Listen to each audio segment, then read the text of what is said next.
of all peoples of the world. Doon po tayo kilala.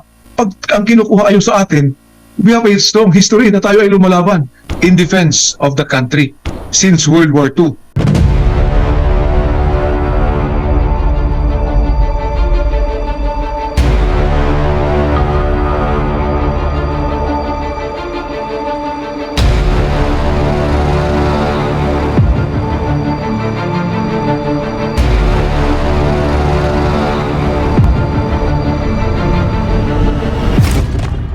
Iyak ang China sa balitang ito.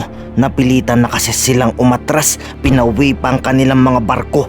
Ayon sa nakalap nating impormasyon, nananawagan ng China sa Pilipinas wag daw nating palalain pa ang tensyon. Matapos kasi tumawag si BBM sa Amerika, dalhin nyo na sa West Philippine Sea mga barko nyong di kanyon. Kaya nagpanik sa takot itong Defense Ministry ng China. Dali-daling umatras sa tuwi, walang natira sa West Philippine Sea mga barko. 在中非南海问题上，美方介入是南海动荡的一段时间以来，美国罔顾事实，挑动对抗，为非站台背书，多次以所谓双边条约对中方威胁施压，还派出军舰到南海挑衅滋事。 Ayon pa sa Ministry of China, di daw ibig sabihin sila ang umuwi ay natatakot na sa West Philippine Sea ang kanilang mga barko.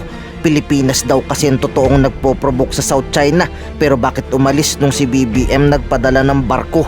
是谁在南海问题上反复的挑衅滋事？是谁在违背双方的共识和自身的承诺？是谁在自导自演、渲染紧张？是谁在拉拢域外势力插手介入？ Pero ayon sa Philippine Navy, di daw Pilipinas magpo-provoke basta di kukunin ng China kung ano ang sa atin. Kaya nga tayo lumaban noong World War II dahil kinuha ng iba kung ano ang sa atin. Kaya kung itong si China ay di lulubay, ay lalong di tayong lulubay kung ano ang sa atin. Ito ang unang mga injuries ng mga Filipinos in defense of the country since World War II for external defense operations. For a long time, karamihan po ng ating mga heroes ay mga nasawi na injured because of internal security. And of course, we have had casualties sa Korean War. And I think, I'm not sure sa Vietnam War, yung mga napadalan natin mga forces doon.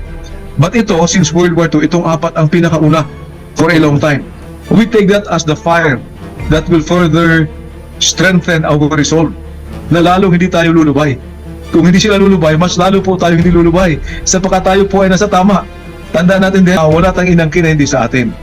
Number two, we never built any artificial island and demanded maritime entitlements. What the armed forces is doing is we are fighting for what is ours. Sabi nga ng ating presidente, we are a friend to all, we are a foe to none.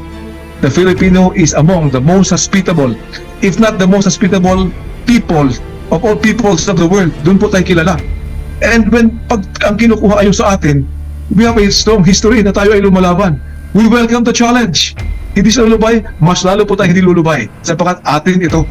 And it increases the morale of the people on the ground when we have received voice of encouragement and support, not only from other countries but even from individuals.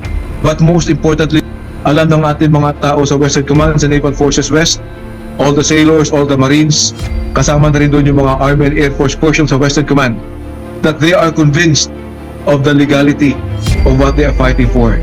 Ito po ang napapatibay sa loob natin. Alam natin na tama ang pinaglalaban natin.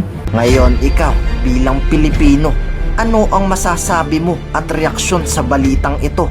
Mag-iwan ka ng komento sa ibaba at atin pong babasahin isa-isa.